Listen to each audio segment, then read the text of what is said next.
Hi everyone, welcome back to our next episode of All In. So excited to be with you today. We are again coming at you from the Fleischman Center and excited to be back on campus. Today we are chatting with Raven. Raven graduated in 2018 with a degree in Linguistics and Political Science. She's now a law student at Boston University and is also a legal intern. So Raven will be joining us shortly here to answer all of your questions about her career path, law school, things like that. So feel free to throw any questions that you may have either into the comments or you can use the question feature and we'll make sure that we get to those as we get going. So again, if you're just hopping in today, we will be interviewing Raven, who is currently a law student, and we will get her connected in just a second here. There we go. Again, feel free to throw any questions in the comments or to use the questions feature. And Raven should be connecting in just a second here. Hi. Hi, Raven. How are you? Good. How are you? I'm good. So nice to see you. Too. It's been so long. I know. I was thinking back this morning and chatting with some other people, and I was trying to remember when you were an intern in the office. It was spring of 2017. Okay. I think I was right then. I wanted to say that. That was when it was. So awesome. Thanks so much for joining us for our Alumni Live Lunch interviews. We're excited to have you. And if you want to start by just introducing yourselves to everyone who's watching, that'd be great. Yeah, sure. Hi, everybody. My name is Raven Pitarra. I graduated from BU in 2018. I majored in political science with a concentration in international affairs, linguistics, and then I minored in global studies. And right now I am a rising second-year law student at Boston University School of Law, and I'm just wrapping up my internship at the U.S. Attorney's Office here in Boston. I'm interning in the Securities, Financial, and Cyber Fraud Unit. They just changed the name, and they're kind of trying to fuse white collar with cybercrime, and they're figuring this out. So. Awesome. Well, I definitely can't wait to hear a little bit more about that internship. But before you tell us about that, can you share a little bit about your Binghamton experience and the things that you were involved in while you were here? Yeah, of course. So I tried to stay pretty involved while I was at Binghamton. I knew I wanted to go to law school, so I figured it'd be a good idea to get a wide variety of experiences on my resume because law schools don't just look for one thing. Actually, they're increasingly looking for a lot of different experiences for students to talk about. So what I was involved in for my whole 3 years at Binghamton was the club gymnastics team, and I interned at the Fleischman Center for a semester, which was amazing. It has been super helpful for applying to positions, interviewing at positions.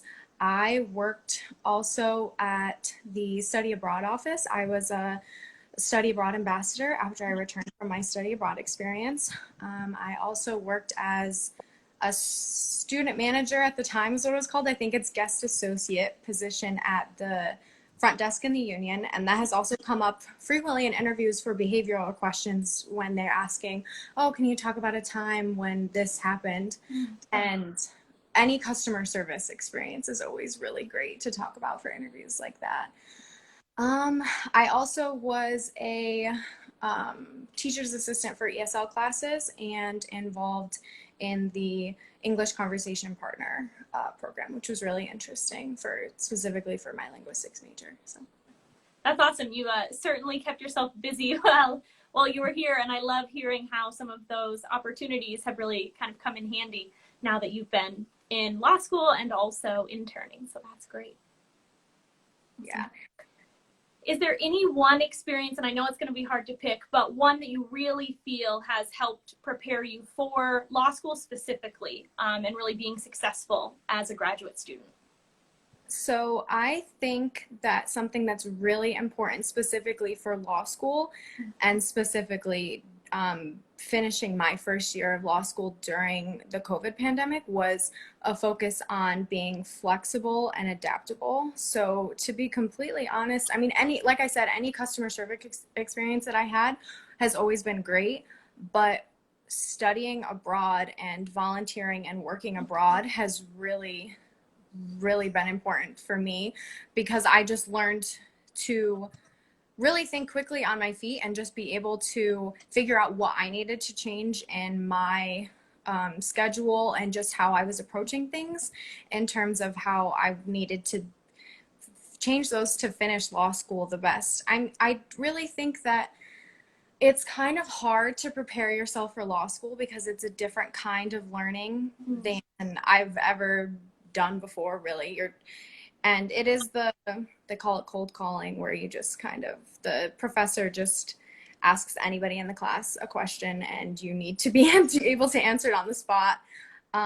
So I would say it was difficult for me to pull from any experience, but anything with public speaking, adaptability, flexibility in that respect, specifically for law school, and anything that'll develop your work ethic, because you are going to need to work really hard and for long hours, specifically for your first year. So awesome. I think that's great advice, and it lends in nicely to the next question I wanted to ask, which is about any advice that you'd have for students who are making that transition into law school, kind of knowing how that workload changes and the expectation changes, and just any advice you'd have for students around that.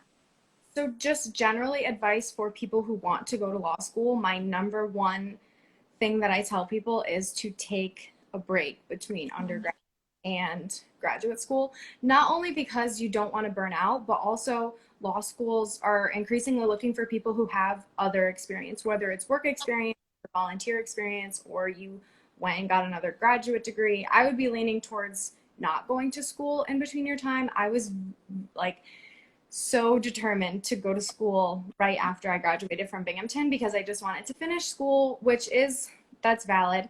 But I think it really is important to take a break. I ended up taking just 1 year, and I worked for a little. I interned at the State Department, and I traveled and volunteered abroad. And I'm just so happy that I didn't jump immediately from going from Binghamton to starting at law school. But in terms of handling the workload, I'm going to be honest, what helped me a lot was people scaring me so much about how bad law school was.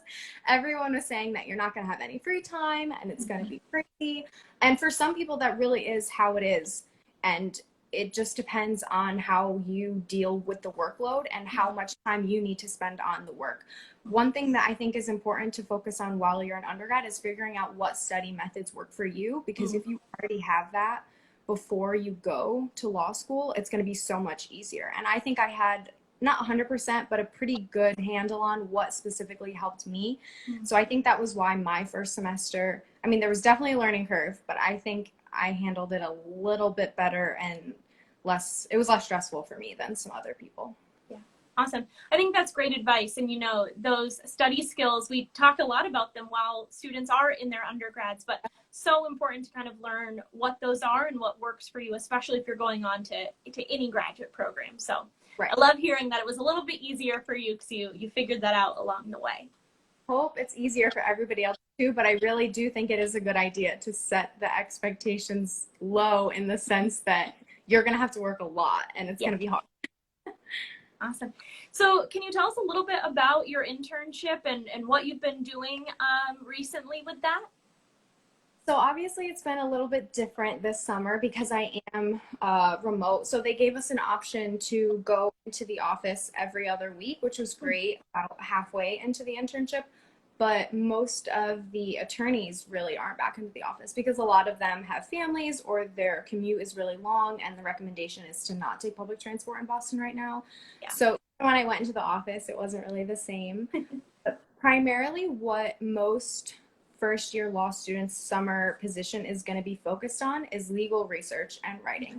You're going to take a legal research and writing class during your first year of law school, but it's not as work intensive as any of your other core classes. So you kind of get exposure to it. Different law schools run the program differently, but that's mostly what I've been doing the last 10 weeks is just spending a lot of time on legal research databases and figuring out what writing style works for me, how to approach different topics. Specifically in my unit, I am working on cybersecurity and cybercrime.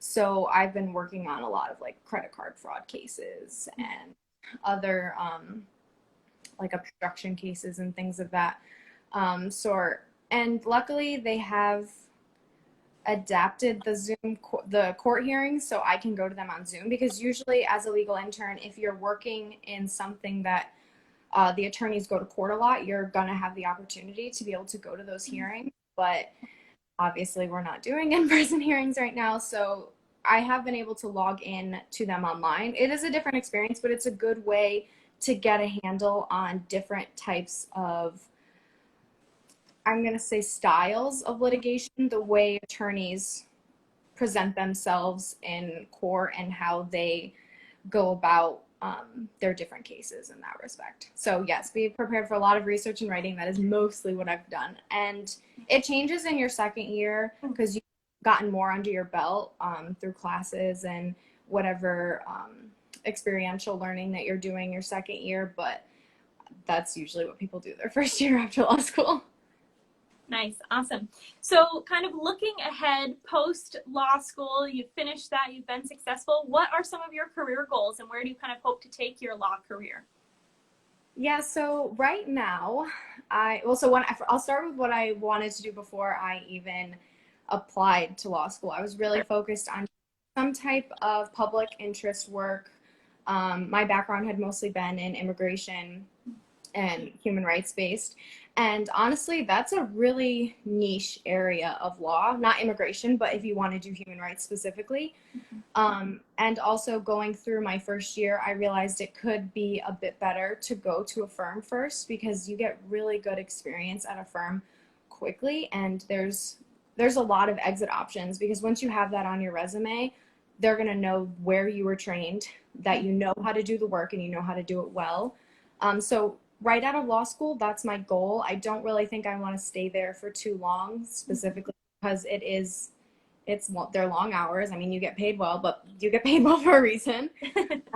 I would eventually like to clerk for a judge, which most people who are interested in like doing litigation and being in court, it's a really good experience to look into because you develop a really good relationship with a judge and how they form their opinions, and you're going to get a lot of experience with more research and writing and specifically hands-on in the chambers. And so hopefully after that, end goal is to work for the government because I think it's just a good middle ground in public interest to not work at an NGO, still have stable hours, interesting, intellectually stimulating work.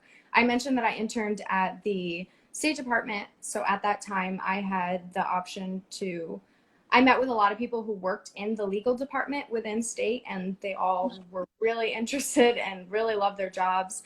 So that made me very interested in going back. I'm hoping to do like a semester-long externship there before I finish school.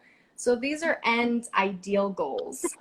Yeah. Who knows? I'm open to any at this point, but those are ideal goals. Yeah, I think, that's the way to take it, right? You don't have to make the decision today. You don't have to know exactly what the end goal is, but to kind of know where you're aiming a little bit, I always think is a good path to be on. And I do think it's important to not stick to those goals super strictly. Don't pigeonhole yourself super early. I went into Binghamton knowing like, oh, I want to go to law school. I need to do all these political internships and whatnot. And I'm really happy that I didn't. I'm really happy that I ended up picking the linguistics major up because I did get a lot of experience with teaching. It helped me land a teaching position in Russia for the summer after I graduated from Binghamton, which was amazing. And so many people want to talk about those other experiences that you have and what else you're bringing to the table aside from everybody else who has a very similar political, poli-sci, whatever background that they're bringing. Mm-hmm. Yeah, I think that's a great point. And, just as important that you're doing things that are interesting to you and exciting to you to help you have that kind of unique perspective when you are in these graduate programs or in these future careers and that type of thing. So thinking about law school and knowing, in just a couple of weeks, we'll have students back on campus, some of them preparing to apply to law school. Do you have any advice about the application process or selecting schools? Yes. So I think what the most important thing is going to be for your application package as a whole, to be honest, is going to be your LSAT score. So I took it 3 times, and it was definitely worth it to take it extra times because your GPA is going to matter. I think it helps, and obviously your personal statement is something that they're going to take into consideration. And law schools, I don't think they're always really upfront with how much weight they put on your LSAT score, but I think it is a make or break for a lot of schools. If you have a similar score as somebody else and your personal statement and your GPA are better, that's great. But I think some people only take it once and they think that they can't do any better, and it really is a learnable exam. And I definitely saw a large point increase when I took it again. And I think kind of tying into like how to pick schools, and in that respect, I think if you know where you want to practice geographically, that's really something that you should take into account when you're picking schools. If you don't, then make sure that you go to a school that, sorry, that's my dog. 1 second. It's okay. You know, it's the work from home life right now. Nope. I think he heard somebody outside. We live in a new building, and he's still trying to get used to it. Okay, sorry. That's okay. So there are different schools that have really portable degrees, and you can look at schools last, like where their previous graduating class, where they placed a lot of their graduates. So if you see 75% of people saying going to the same geographic location, that's something that you should pay attention to. Also, I think when I started applying,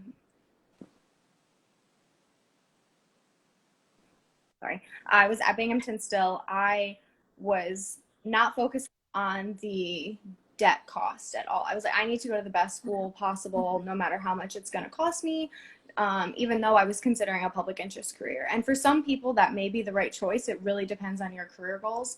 But I'm really happy that I took the time to reapply another cycle, consider scholarship packages, and consider how much law school really is going to be. Because if you end up graduating with $250,000 in debt because you went to a top school, that's great because you have that top school. But depending on where you're trying to end up employment-wise, that might not be the best choice. And you can end up there from another school as well. So I think that's something to really consider. And if you're still at Binghamton, bring your application materials to the Fleischman office and have somebody review them. I had Cassie review mine. And it was really helpful. I ended up rewriting a little bit of my personal statement the second time I applied, but I took a lot of the same information and tips that I got from getting it reviewed at the Fleischman Center. So I think that is all good advice as students, you know, head back to campus and get ready to apply to law school or graduate school in general. So Raven, it was so nice chatting with you. I have one last question. We always end our all-ins with a food-related question because it is the lunch hour. So, what is your favorite fruit? My favorite fruit would probably have to be mango. I'm gonna say mango. Good choice. Very summery, so feels appropriate for us here. Awesome. Well, Raven, thanks again for jumping on this live for us. It was so nice to catch up with you and to hear about what you've been up to recently, and really appreciate you taking the time to chat with us. Of course. Thank you so much for having me. I hope it was helpful for anybody who logged on. Awesome. Have a good one. Thank you, you too. Bye.